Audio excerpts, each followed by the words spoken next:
Hello, ladies and gentlemen. It's Dr. Dunn. I'm sorry about having missed our class the other day. I'll explain more about that when we have our next class.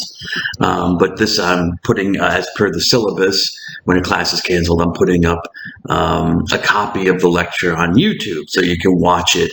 And hopefully you do watch it because the information will be on the next quiz and certainly on the final exam. So let's get to it.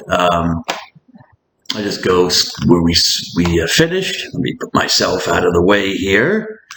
And let's get to our PowerPoint. There we go. And let's see where we stopped. Let me get my notes here. There we go. Okay. Maybe make myself a little bit smaller here. Put myself off to the side. It's not about me. Anyways,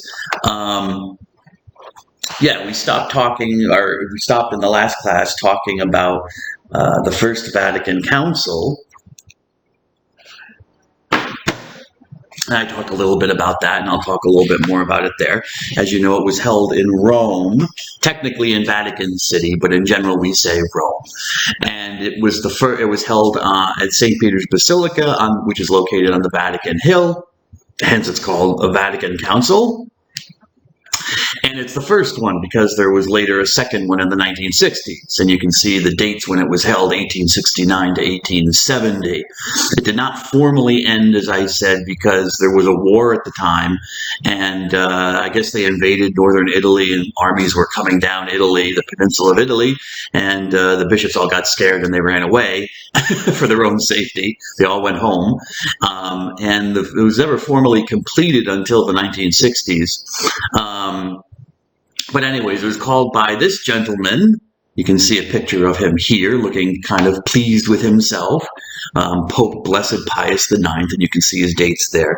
It was an ecumenical council, and then the definition of ecumenical is simply universal. Okay, the word oikomenos in Greek, I don't give you the Greek word there, but the Greek word that this word is based on means simply universe, the universe, or universal. So basically it's a universal council because all the bishops that could come to the council, all the bishops of the world were in attendance at the council to talk about, to debate, to answer and address questions of the faith, belief, but also practices that might come up, things in the church, you know, little housekeeping issues that might come up. And that's really what goes on with a council. A council is just a meeting. And I think I'll talk about councils later. I'll give a definition later, so I won't give it now. But it's basically just a meeting, in this case, of the bishops. It's also universal because it's universally recognized. You can have other councils of bishops that meet, but it might not be an ecumenical one because it's not universally recognized. It might be a local council. So anyways, the interesting thing for us is this document, one of two documents that came out of the First Vatican Council, which is called the Dogmatic Constitution on the Catholic Faith, or as it's known by its first two Latin words, its opening Latin words, Dei Filius, which means Son of God in Latin, the Son of God. It's a dogmatic constitution, so it's of an ecumenical council, so it's of the highest level of authority in the Catholic Church when talking about authorities. Not only because it comes from a universal council, which is called by the Pope himself and presided over by the Pope of Rome, the Bishop of Rome. So that's important.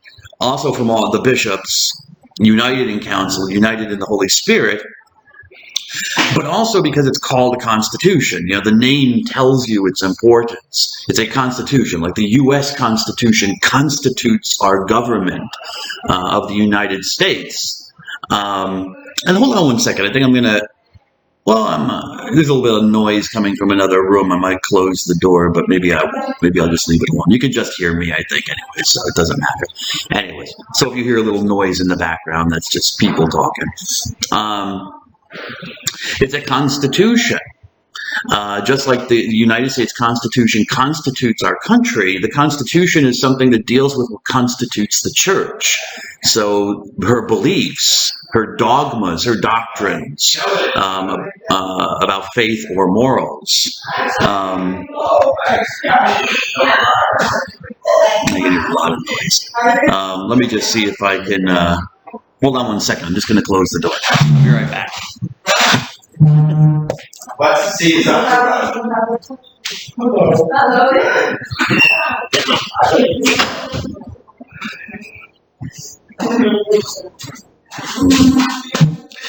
right. That was easy enough, because I don't know. I don't think I can pause my recording on the video, so I don't want to have to start all the way over again. Anywho, so it's a constitution, and you can see it's not just a constitution, it's a dogmatic constitution. So it is talking about dogma. What is dogma? Dogma is simply any official teaching. For this, I'm going to have to write it down just because I want you to see it. Open up my Word file here. Okay. Da-da-da-da. So a dogma is basically an official teaching, something that has to be believed. It's not just simply a doctrine; is simply a teaching, which comes from the Latin word for teach, to teach something, doceo. So simply a teaching, but a dogma is much more important than a teaching. It's a teaching of a certain kind. Make that big there so you can see it.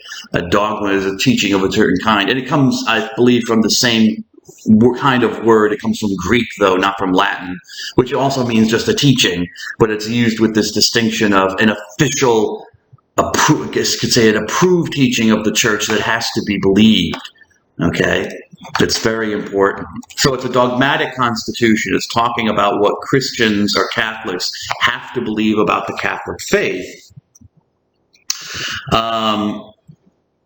So it's a statement of very high authority. And so I have a quotation here from Dave Filius, actually a couple of quotations, or a few quotations. And so I'll read it for you, and you can read along with me.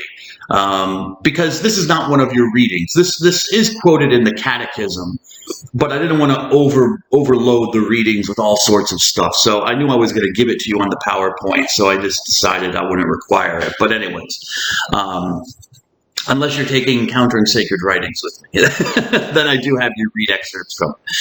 Okay, so what does he say? The council say, "The same Holy Mother Church holds and teaches that God, the source and end of all things, can be known with certainty from the consideration of created things by the natural power of human reason. Ever since the creation of the world, God's invisible nature has been clearly perceived in the things that have been made."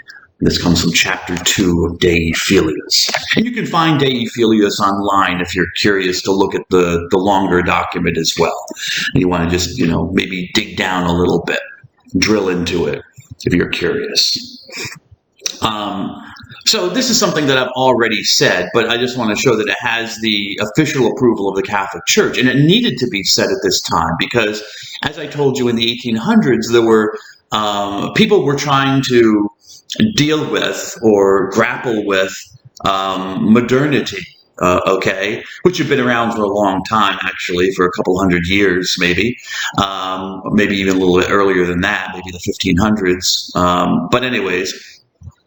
And you had all these these new things occur, like the natural sciences and stuff like that. And so there were all sorts of developments, some of which were challenging religion and the benefits of, or the benefit of religion, the status of religion. And there were different responses to this. What do we do with it? Some people just embraced it and said, "Oh, we don't really need religion anymore." And so they lost the faith. Okay, so the church was very worried about that.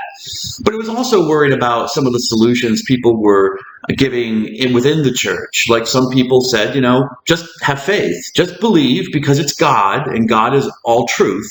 And you don't, just ignore the natural sciences. You don't need the natural power of reason that we had. It can't know God because God is God. So only God can tell us what He is. So just have faith. All right. And the church is rejecting that view. It's not rejecting faith. It's rejecting the view that you only need faith, that faith is the only source of our knowledge of God, which like everything is revelation. We just always need revelation from God. No, the church says, basically God gave us brains. He gave us the ability, the faculty to think, the power to think, that He is the source of our power to think. And it can be used, and it should be used. There's a purpose behind it. It's not something that just God decided, I'll give them this unnecessary thing. When they need to know things about me, I'll give them revelation. No, so it's a natural power of the human person, and as a natural power, it can be naturally used. And so, yes, we can, through created things, even though they're not God, we always have to remember that. And sometimes religions can forget that, but we need to remember they're not the same as God. So we always have to be cautious about our reasonings in regards to created things, our inferences. But we can know certain things no pun intended, we can know certain things with certainty. Like, for example, that God exists, that there is a God. You might not be able to know a lot about God, but we might be able to know that He exists, and we can know He exists. From coffee break, from the created world, from the exercise of human reason. That even though God is invisible, you can see Him in some way through invisible things and perceive His presence and perceive something about who and what He is. It's truth. If something is true, then you are already kind of reaching into the nature of God, who is truth. And so truth is truth, and God is present in truth. And so human reason should always be striving to find the truth of reality and to believe in it when it's found. That's why the church has never been opposed to the natural sciences.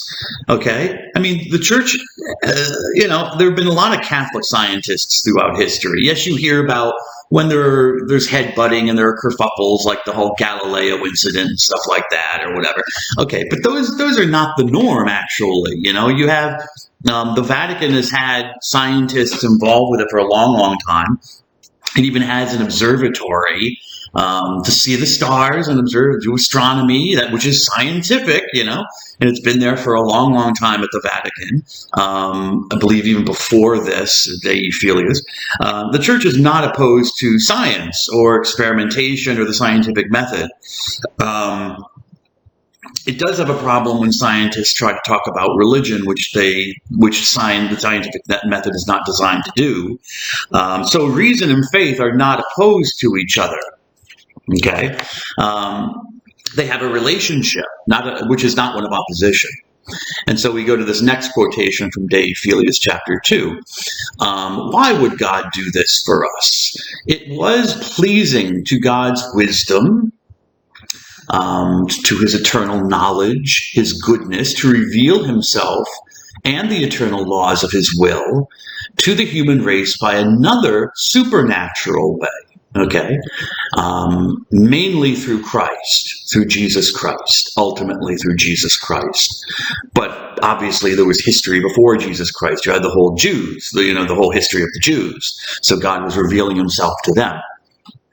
It is thanks to this divine revelation that those matters concerning God, which are not of themselves beyond the scope of human reason. So notice they want to emphasize, as they're delving into Revelation here, the bishops, the fathers of the council, want to emphasize again that these things are not necessarily beyond the scope of human reason. However, in the present state of the human race, with divine revelation, these matters can be known by everyone without difficulty, with firm certitude, and with no intermingling of error. So that's kind of the difference that they stake out between divine revelation and between what we can know with human reason. Human reason to think is difficult for us, and there are many ways we can get into error and make category mistakes and have logical fallacies and make false arguments and all sorts of stuff. But with revelation, we have that guarantee that when it comes from God, it's something we can know easily because God just tells us, and we can know it really certainly because it's from God who is truth, and because he is truth, there's no error involved. Okay. So we're talking here about a twofold form of knowledge, or order of knowledge, system of knowledge. And this is from chapter 4. The perpetual or long-lasting eternal agreement of the Catholic Church has maintained and maintains this too, that there is a twofold order of knowledge, which has a distinction. It's distinct not only as regards its source, whether it comes from God or comes from our natural abilities, the human mind, but also as regards its object. Okay, with regard to the source, we know at one level by natural reason and another level by the faith we get from God, divine faith. With regard to the object, besides those things to which natural reason can attain, which we can know through that naturally, okay? And an object is something that I'm a subject, you're the doer, and the object is the thing that I'm doing something to. So the object, or the purpose, you might say. There are proposed for our belief mysteries hidden in God, which, unless they were divinely revealed, are incapable of being known. So the object is a divine object. And the human mind can know something about God, even with certainty, but it can't know everything unless God wants to tell us something about something. We can know maybe that God exists, but maybe we can't know that there's only one God, okay? And we can't necessarily reason to that with 100% accuracy. And you find that in some religions, in the earliest forms of religion, there was the belief that yes, there were gods and spirits, there were supernatural realities, but there were many of them, usually attached to physical things in nature. So there was a spirit or a god of the sky, and a spirit of a tree, a spirit of a mountain, spirit of the other world, the afterlife, or the underworld where you go when you die. And these all had gods and spirits. But then God could tell us that, well, no, that's true that that I exist, but it's not true that I exist as that. And so let me show you and reveal to you how I do exist as one God, as a unity. So that would be something revealed that might have been not something we could know naturally, okay? Although maybe the unity of God could be known, you could say it could be known through natural reason. But there are some things that just simply can't be known. Like maybe God is one, but God is also multiplicity. God is also multiple, which is something we'll talk about when we talk about God and the Trinity later on in the course. All right. So faith and reason, I guess the final point I'll just make about this is that faith and reason go together, and they should not contradict each other because they're both looking for truth. If there is a contradiction, then the faith should usually win out because that comes from God, who is truth. We should believe God over our own reason and try to reconcile what might be wrong in our own reason, what we're not understanding about God. And at the end of the day, we might have to just say that it's mysterious in the sense that it is something that, while it can be known, it can't be known fully. And we might need more information. Okay? We just simply in our state of knowledge don't know. And we just have to accept what the data says, the data of revelation. This is not believed by all Christians, okay? The Catholic Church has believed this. Hold on a second here. Yeah. Stupid text message. Go away. But not all, especially with the rise of Protestant Christianity.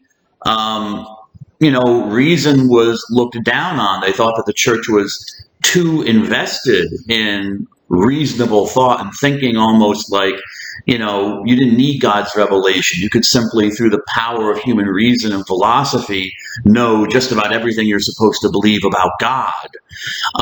And so there was this counter reaction during the Protestant Revelation. During the Protestant Reformation. And so I just give you two representative quotes of thinkers from that time. We have Andreas Karlstadt, who I think was a theologian, but I'd have to look that up, who died in 1541. Did I put that in the PowerPoint? I did not. So let me just put that, I want to put that here, write that for you. Okay, Karlstadt died in 1541. Should have put that on the PowerPoint, but I didn't. Okay. Sorry about that. And let's go to this. And in a letter to Georg Spalatin, that he wrote, he says, logic is nowhere necessary in theology because Christ does not need human inventions. So it was basically all you need is faith. You rely on the revelation of God that especially is found and uniquely found in the sacred scriptures, the sacred writings, in other words, the Bible, especially in the Gospels about Jesus Christ. So Jesus does not need human inventions like reason or philosophy or logic. So it's not necessary in theology. So theology should basically be based on the faith, which you especially find in the Bible, and not in human reasoning. You find a stronger statement, that's interesting. You find a stronger statement against the use of reason by Martin Luther, who many believe was the beginner of the Protestant Reformation. Martin Luther died in 1546. He died in 1546. And in a sermon, that he was preaching, I'll do that because I can keep coming back to that. I think I'll leave that alone. And a sermon that he was preaching. Oh, and I should say, this is a picture of Karlstadt. It looks like it's contemporaneous. It's from 1541, so I'm assuming that it's a good representation of what Andreas Karlstadt looked like. I didn't give you a picture of Martin Luther. I guess I just didn't have the space for it, but whatever.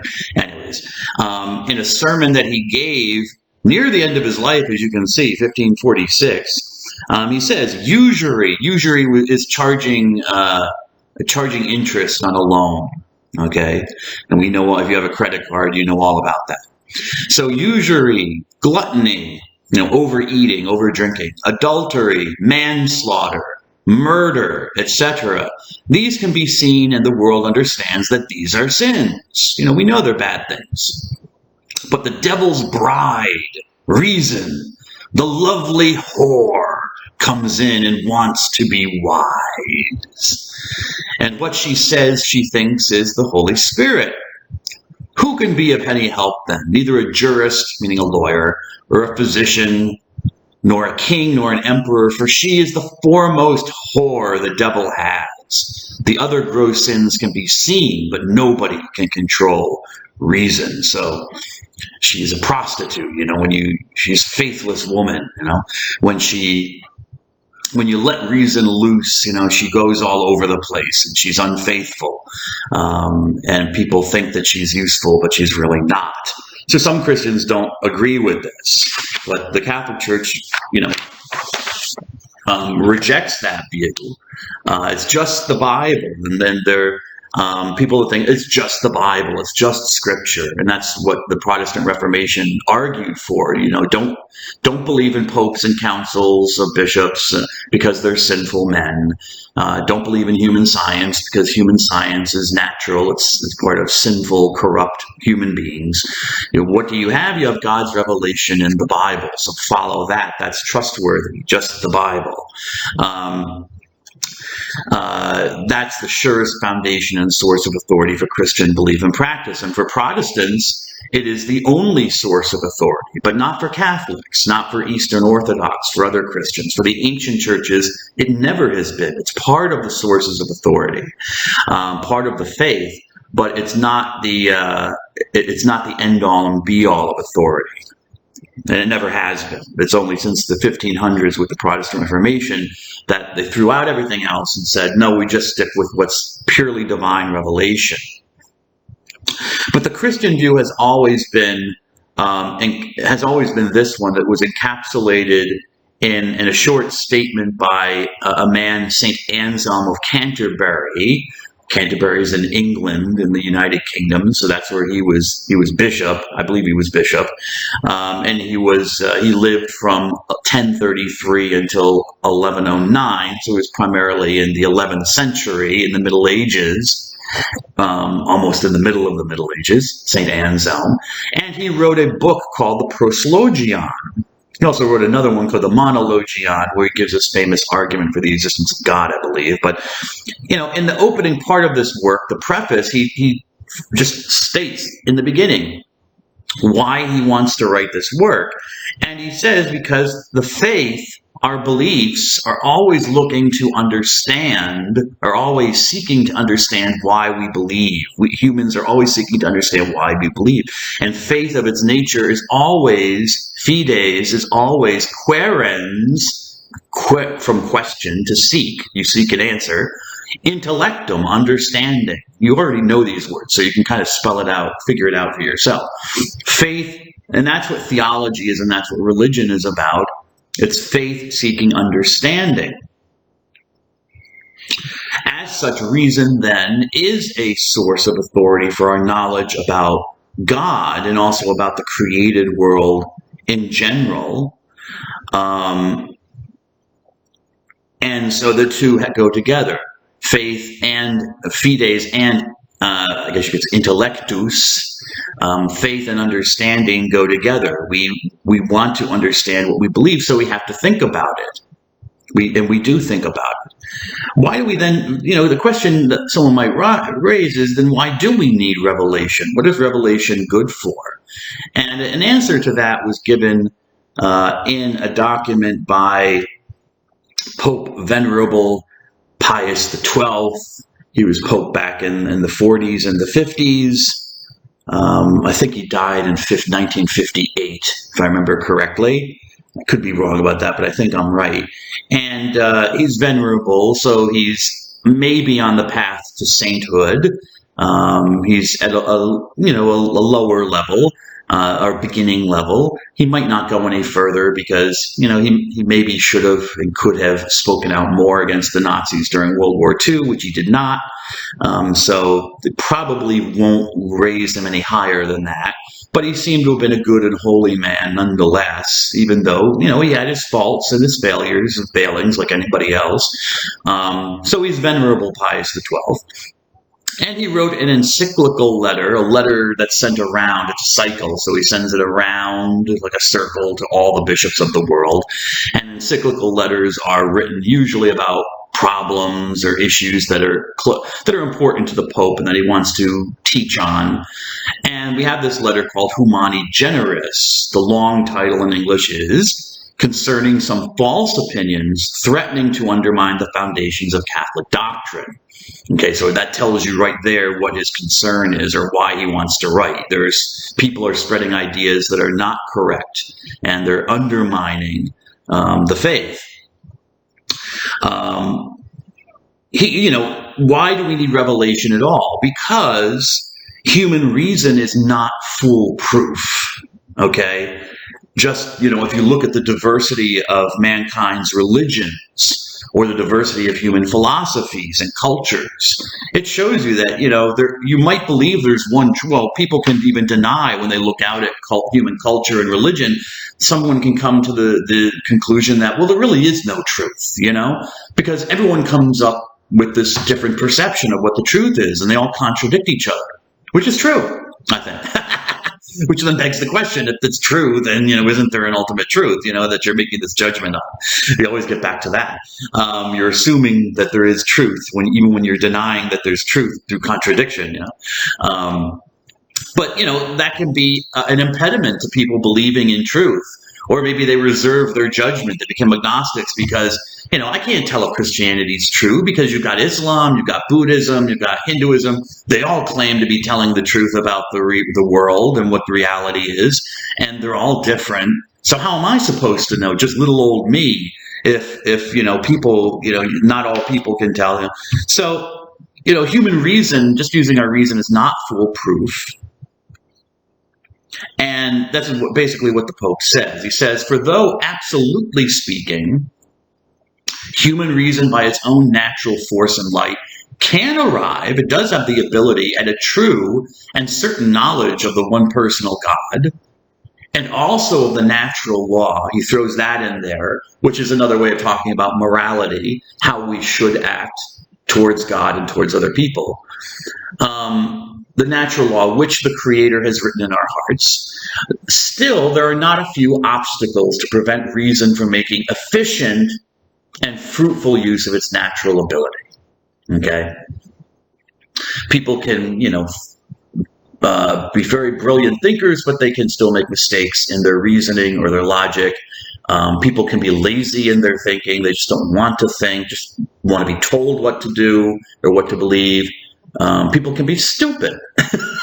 They believe stupid things, that are stupid, that are destructive and stuff like that. So the truths that have to do with God and the relations between God and men completely surpass the sensible order, our sense experience, the truths about God, because God is not a physical being. And they demand self-surrender and self-denial, in other words, humility, in order to be put into practice and to influence practical life. We have to admit that we don't know everything, and we trust in something else to tell us, in this case, God. Now, the human intellect, in gaining the knowledge of such truths, is hampered both by the activity of the senses and the imagination, and by evil passions arising from original sin. So these are some of the things that hamper us, not just the limitations of our senses. For example, we might know that it's not a good thing to go and sleep or, have sex with everything that moves. We might know that's not. You expose yourself to diseases. You expose yourself to getting someone pregnant when you don't want to have a child and you don't have the ability to take care of a child, which can lead to further things like the question of, well, what do you do? Do you abort it or abort the child or whatever, which has its own moral issues, obviously, for Catholics. And you just might know. And it also can desensitize you to love, true love and commitment by just having sex with everybody. Promiscuousness. So you might know these things, but you still wanna. Every weekend you're thinking like, okay, where can I go clubbing? Where can I hook up with somebody and have sex? Some people, that's how they plan their weekend. It's the activity of the senses. They just like the pleasure that it gives them. And it distorts their intellect towards choosing what's maybe good or beneficial, what's true. Also, the imagination can do that. We can perceive the world incorrectly. If you have a mental illness, you don't see the world the same way necessarily that other people do. And also evil passions. People can have evil inclinations that distort how they pursue the truth. So men and women can easily persuade themselves, I'm reading again from the document, men and women can easily persuade themselves in such matters that what they do not wish to believe is false, or at least doubtful. And personally, I see this a lot with, when you go on YouTube and I watch people talk about religion who are atheists or God, or debate with other people. And it's interesting. I like to hear other views. And sometimes they're difficult for me to hear because they get me questioning as well. And I sometimes wonder, man, am I losing my faith? But other times I'm like, that's a really bad argument. That's something, and sometimes it simply comes down to there's nothing that God can show me that will make me believe in him. It's just simply that. There's nothing you can just it's like talking to the living room furniture or the kitchen table. There's nothing you can say. There's no experience this person can have that is going to happen. And anything that does happen that you might say, wow, that's unusual. Maybe that's God working in your life. It'll find some other reason why that can't be. That just can't be. Even if you find things from the natural sciences that are really unusual and from which they seem to shout out that there's an intelligence in the universe of some kind, governing things, providently governing things. No. So they don't wish it to be true, so they have to believe it's false, or it's doubtful. They might be agnostic. Can't really 100% trust it. Okay. That doesn't always mean that God is very clear, about what he wants us. And I heard one atheist say one time, and this was a very wise thing, very humble thing for him to have said. It was Matt Dillahunty. He said, if there's a God, then God knows. Because the question was, well, what will it take for you to believe? What argument or experience will it take? What are you looking for you to finally say, okay, this is evidence pointing to a God? And he said, I don't know. But I know that if there is a God, that God knows. And for some reason, that God just hasn't chosen to show it to me yet. But when if he does, he'll show it to me. And my prayer is that, yes, holy God, you will show atheist Matt Dillahunty something that he just can't. It's undeniable to him that there's something more than what he thinks, that there is a God. But on the other hand, this could also be a hedge, or not a hedge, but on the other hand, this could be not humility, because you could say, well, wait a second, why does God have to prove anything to you? Why does he have to prove himself to you? It's like, you have to prove yourself to me for me to believe in you. Okay? Which you don't do to other people. There are plenty of other people in your life that you don't say, okay, no, prove to me that I should trust you. You a lot of times just take their word for it. So why is it God? Maybe because God's making extraordinary claims on us. So it demands extraordinary evidence. But that's not really reasonable either. Just, a claim demands evidence. Okay. It doesn't necessarily mean if it's an extraordinary claim, it doesn't necessarily mean you have to have extraordinary evidence. If I make an extraordinary claim, like, well, I saw Bigfoot, it doesn't necessarily demand extraordinary evidence. Like, show me the body. I could just show you a video or a picture I took of Bigfoot, me and Bigfoot hanging out, And then you have to explain, well, what is that beast next to him?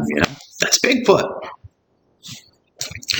Faith. Okay, we're talking about reason. Now let's talk about faith. Faith generally means believing or trusting as true what someone tells us about reality.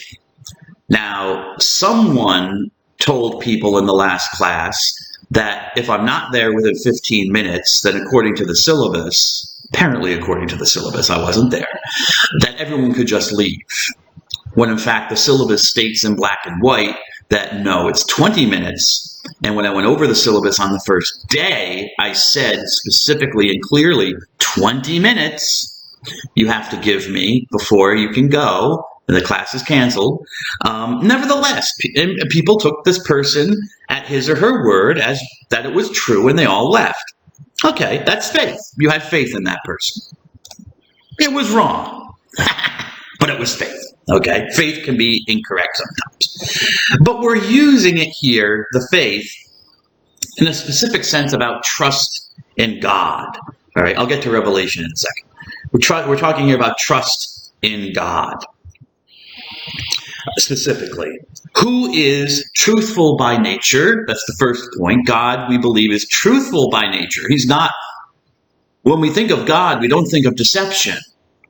We don't think of deceiving. So God is truthful by nature, and therefore, number two, neither deceives us, nor can he himself be deceived about reality. Okay? We believe that. Okay? I think we can also maybe reason to that God is truthful, because a God should be fulfilling. God should be fulfilling, and deception is not fulfilling. In fact, deception is destructive. It doesn't help us to live in reality when people are constantly telling us lies about what reality is. You can't make decisions, you can't act, okay? We need truth. We need to know that reality is as it is, and that people are telling us that reality accurately, or we'll go insane. So we assume that God is truthful. And faith is an act of the will, remember the will that we have, that moves the intellect. So the will moves our understanding. We get information, we understand it, we think about it, and then we make a choice to believe it. Our will moves the intellect to then make an assent, an agreement to that which has been revealed to us or shown to us. We accept what someone, and we do this in the case of human people, not just God, but we accept what God or another person reveals to us. So faith has as its object revelation, which comes from the Latin word revelo, which means to uncover or unveil. Revelo, to unveil, to uncover. More conceptually, it means to disclose something. And so revelation is an act of communicating or disclosing, an act of, you could say this, revelation is revealing. It's the act of uncovering information about something. It's a revelation. Something you did not know before. It was hidden in a way. It was hidden from us. It was private, but then it's disclosed and it's revealed. Let's see if I want to go to the next PowerPoint slide or not. Not yet. Revelation is, in this case, believed to be an uncovering made by God of His will. Of His will. God has a will, the ability to act or not to act. God is actually pure act. He is not potency. He is not simply ability. He is action. God is not possibility. He is action in His nature. So He's always active. But, He chooses to do something or not do something. Like answer your prayer or not answer your prayer. To intervene or not intervene in the natural world. That's His will. And Revelation can uncover that will, what God wants for us. So what does He want for us? Well, He can tell us how the world should be. He can define, again, definio, to set a limit on how the world should be and how people should act about it. I talked earlier about sex. I did not, nor did the church, make the rules about sex or how it works. A man has sex with another woman. There's a good possibility he's going to get her pregnant. Well, what if he doesn't want to get her pregnant? Well, easy solution. Don't have sex. Don't have sex with that woman until you're ready to accept the obligation, the fact of conception, and that another human life will be created. You don't want to get sexual diseases. Well, don't engage in certain sexual actions. That's just, sorry. If you don't want it, just don't do it. All right. Now we figure all sorts of workaround. We're clever animals, so we figure all sorts of workarounds so we can have our cake and eat it too. We invent condoms. We invent birth control. We invent medical techniques like abortion to get around these things. But before people, 1,000 years ago, when people didn't have these things or didn't have them reliably, people were making proto-condoms even back during the Roman Empire, I think, out of lamb skin that they would just put over the penis and whatever. But let's say the ancient world where you really didn't have these things, then you were just at the mercy of nature, we might say, just how the world worked. If you jump off the side of a building, you're going to smash into the ground and probably die, depending on how high the building is. Or certainly, I would think, at a certain height, break a bone or something. You're going to feel pain. That's just the way the world works. And if you don't want that to happen to you, don't walk to the edge of a building. Certainly don't jump off of it. It's how you should do. There's things that we should do in the world and how we have to act in the world. That's the way it is. Gravity is gravity. We're not going to change that. Again, we're clever monkeys and we can try and work around that and make inventions that can repel gravity or distort gravity, stuff like that. We can break through gravity if we build a rocket that's strong enough to break through the gravity of the planet of Earth and go to the moon. But we generally still recognize that there are ways the world is supposed to work. And we really can't change them. We can work around them, but we can't change them. So God can reveal to us certain things, like the world is good. That's not necessarily something you can arrive at by reason. In fact, a lot of human beings and a lot of religions do not believe that the world is that it's a good thing. There have been a lot of people throughout history and in their religions who have thought that, in fact, the opposite, the world is evil. So the world is good. God can reveal that to us. It's not evil. That lying is wrong. A person might not know that lying is wrong because they see the benefits of lying. If you tell people lies, then they don't hurt you. If they think you've done something to them or done something wrong, or maybe you get benefits from it, or in some cultures, you tell people what they want to hear. That's how you keep peace in the society. So if a person says something, no matter what it is, and even if it's totally ridiculous, you always agree with them. Yes, that's true. Yes, that's right. It's okay. Yes. So that was when I was in Papua New Guinea. That was a cultural pitfall you had to avoid. Because in just the culture, the general culture, and there are many cultures in Papua New Guinea, they're all different and diverse, but something that was shared amongst apparently a lot of the cultures was that act of lying, what we would call lying. You could say to another person, a Papua New Guinean, one of the natives, oh, do you speak French? Oh, yes, I speak French. And then you could show them a book or something. Okay, can you read this for me? And they couldn't read a word of it. But you told me you speak French. Oh, yes, I speak French. They're agreeing with you. They're basically lying, but they're lying for a purpose, to keep the peace, because in their tribal cultures, if you contradicted someone, especially if someone was a higher up in the culture, that was an offense. So you just always agree. They came up with this cultural solution, which was not really a good one because it's not telling the truth. And so how do you do things, It's like, you might say to someone, oh, do you know how to fix this? Oh, yes, I know how to fix this. Okay, come and help me. I need your help because this needs to be fixed and it's important. And then you find out the person is just lying. They're telling me that because that's what they're supposed to say. And they have no clue how to fix what you need fixed. So how do you know, Okay, another thing, health is the standard of life. You might not know that without revelation, that health is what we should want. I mean, people might say, well, we do want it because when you're sick, you feel bad, you have pain, and when you're healthy, you don't. So that's the standard of life. But it might also not be clear. You might get the impression that because people are sick so often, that that's really the normal thing in life. Women have full dignity. Women are fully human beings. That's not apparent in some cultures.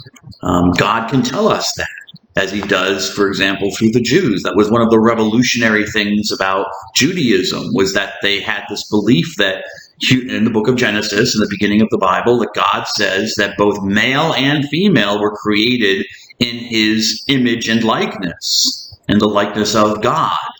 And that, women are a benefit to men. They're a good thing. That was not always the case in some cultures. Women were not even, it wasn't, it was still an open question whether women were actual human beings. In some cases, for example, some of the Greek philosophers thought that women were really just deformed males, that something happened in the womb, and that ideally, every baby should be a male in a perfect world. But you have females born. So how do you explain that? Well, the male must lose its penis, and somewhere in the process it becomes deformed and the penis falls off or disappears and it becomes a woman. So women are deformed. Okay? No, not in Judaism. They're exactly as God wanted them to be. They're beautiful. okay, in that way. They're in the image and likeness of God. That doesn't necessarily mean that culturally this filtered down so that women were equals of men. That needs to develop, okay? But so there are still cultural errors that, get mixed in with the revelation. And that's, that happens, and we have to sift through those things. And it takes time sometimes. So the idea with Revelation is that, let's go to my next PowerPoint, see if no, I'm still not at covenant. I'm coming there. I'm moving. I'm chugging along. Okay. And I should just take a peek to see, I want to take a look at the time just to make sure that I'm moving along. I'm not going too long. Okay, I think I still have maybe another 20 minutes or so, according to my clock. The idea with Revelation is that God intervenes in some way to tell human beings what is the purpose of life and what are fulfilling actions. And he does this because he loves us. Okay? He's telling us what the purpose of life is and what will fulfill us, what will be a benefit for us. But God, whatever he reveals, he does it because he loves us. And faith is my response, a human being's response to this intervention, to believe that what God is telling me is true because he is truth itself, and he can neither deceive nor be deceived. That if God tells me something is a good or a bad, I believe that. I have faith in that. Revelation is done from God's side, whereas reason comes from our side. Revelation or unveiling is done from God's side. We can know God if, and only if, he chooses to reveal something about himself. We don't make him reveal himself. And I think, actually, this applies even to people and to us. I cannot force you people in class to tell me about yourselves, to reveal something about yourselves. Okay, private things, personal things. You reveal something if you want to. If you choose to reveal, I want to tell Dr. Dunn this about myself. That's fine. But I can't force you to do it. Sometimes people do try to force people to reveal things. Torture. They try to apply pain in order to force a person. And sometimes a person might reveal. But even people, we can't know a person unless that person chooses. And God is a person too. And he's God. And so we only know him if he chooses to reveal something about himself. We don't make him do it. He does it when and if he wants to. And he decides how he will do it. Someone might say, well, why would God? And sometimes you hear, you hear this in atheist arguments about God, against God or religion, or Christianity or Judaism. Think about it. God reveals himself to a bunch of illiterate shepherds in northern or southern Palestine, a bunch of nomads, herdsmen, wandering around. That, when there's no electricity, there's no, cell phones or audio or video recorders, there's no real technology like we have today. Yeah, the Lord decided that was the best time to reveal himself, when you couldn't prove anything. You just had word of mouth. People would just pass on by word of mouth. Okay, and that argument works for some people. Would it have been maybe more prudent for God to have sent Jesus Christ or parted the Red Sea for Moses and the Jews? Now in 2024, when we have video cameras and people all with cell phones and video cameras in their cell phones, and we have news agencies that report on things and cover stories and all over the place, and we have modern science so we could test it and see that, wow, this really is an unusual thing. This is not natural that we can explain. All those things come into play. Yeah, maybe, and they're right. God should have done it now. From my perspective, using my human reason, but he didn't decide to do it then. And I'll be honest with you, I'm blunt. I don't know why. I don't know why. I don't know why for myself, and I can't explain it to you. I just don't know why. I can think about it and think of, look and try and see, were there reasons, cultural things, or ways that these people were living that God decided to? Yeah. my immediate, I guess, my immediate gut reaction or gut response to the question of, well, why did God decide then, is that we're arrogant. We're an arrogant society, and we don't want to listen to God. We don't have time to listen to God, and they did. They were, I think, that they were perhaps more humbler people. Yeah, they were shepherds. They were illiterate. Yeah, they probably, I'm almost certainly they couldn't read and write. They weren't powerful. They were poor people. They weren't necessarily clever people. That doesn't mean they were dumb, but they weren't clever like us with technology. And God sometimes says that in the Bible, that he prefers the weak and the powerless over the strong and the arrogant. And we are strong and arrogant, especially if you're an American. Okay, stop preaching about that. So God reveals himself by communicating with human beings in whatever fashion. It could be, and God has to communicate through our psychology. So he has to use the tools that are in the toolbox. All right. God doesn't replace our brains to reveal himself. So we can see things that aren't there, which we call hallucinations. God calls them visions. That, images pictures that God can put into our mind of things. And we see them according to our cultural way, okay? That's how people 3,000 years ago, when they had a vision and they saw something, they're not going to see it the same way we would, because our psychology is completely different. Our culture is different, society is different, the way we've been raised, the environmental factors are different. So the language, the images, God is going to use totally different stuff to communicate to different people. And the same, and also with how this revelation demonstrates itself. With amongst the ancient Israelites and a lot of human cultures, things were passed on through word of mouth. There was no writing. But then the technology of writing becomes known or better known, and people write stuff down. And they write it down in the way that they know how to. Okay, so God uses the tools that he has when he communicates and intervenes. But God has communicated, the belief is, for Christianity, that God has communicated and intervened in a special way, in a unique way, with one group of people on our planet, and that is the people of Israel, the Jews. Does that mean that God has not communicated or intervened in other cultures amongst other peoples? Not necessarily.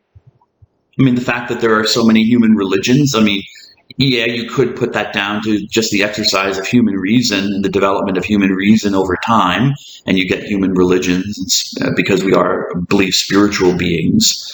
We have souls that are searching for God. We know this from the readings in the Catechism. That's the belief. But on the other hand, there might be some revelation going on there, that God in some way has revealed something about who he is and what he is. Maybe not fully, but enough to make that connection with human beings so they don't, die in their sins. They don't die without some knowledge of God. And maybe he gives them just as much knowledge as they can understand, but he saves special knowledge for special groups of people. Again, why, I don't know. But the belief is that he reveals himself in a unique way to people who are called Israelites or Hebrews or Jews. And this revelation that God makes to them is embodied in a special agreement that he makes with them, a covenant, which is simply a fancy name for a contract or an agreement. There's nothing necessarily religious about the word covenant, okay? Covenant can simply mean a contract between two people that they make, a business contract. But God makes a contract with the Israelites, a covenant, which comes from the Latin word convenio, convenire, conveni, conventum. And venio, if you took Spanish or French in high school, venir in French or venir in Spanish, venir, means to come. So con means with or together, from cum in Latin. So coming together, an assembling. You're coming together. So a covenant is a coming together between two parties to make an agreement about something. In the case of a covenant, it was a coming together between God and this man who was in the story was called Abram, I should say, also Abraham.